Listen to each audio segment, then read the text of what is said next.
मुंबईकरांसाठी अत्यंत महत्त्वाची बातमी आहे। मुंबईच्या पश्चिम रेल्वे मार्गावर तब्बल 35 तासांचा मेगा ब्लॉक घेण्यात येणार आहे। शनिवार 26 एप्रिल दुपारी 1 वाजल्यापासून ते सोमवारी 28 एप्रिल मध्यरात्री 12 वाजेपर्यंत कांदिवली आणि बोरिवली स्थानकादरम्यान हा ब्लॉक असणार आहे। कांदिवली आणि बोरिवली स्थानकादरम्यान पूल क्रमांक 61 वर गर्डरिंगच्या कामासाठी कारशेड लाईनवरती काम करण्यात येणार आहे। त्यामुळे अनेक मेल आणि एक्सप्रेस गाड्यांवरती परिणाम होईल।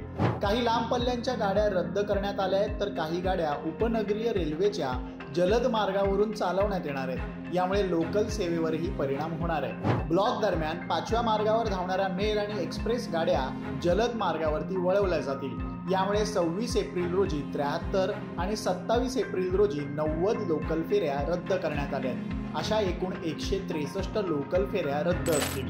यामुळे प्रवाशांना मोठ्या मनस्तापाला सामोरं जावं लागू शकतं। मेगा ब्लॉक दरम्यान 5व्या रेल्वे लाईनवर गर्डर, कांदिवली कारशेड लाईन आणि ट्रॅकच्या पूर्वेकडील यार्ड लाईन बदलणं अशा विविध कामांचा यामध्ये समावेश आहे। या कामांमुळे भविष्यात अधिक गाड्या सामावून घेण्यासाठी रेल्वे नेटवर्कची क्षमता वाढवण्यास मदत होणार असल्याचं रेल्वे प्रशासनाकडून सांगण्यात आलंय।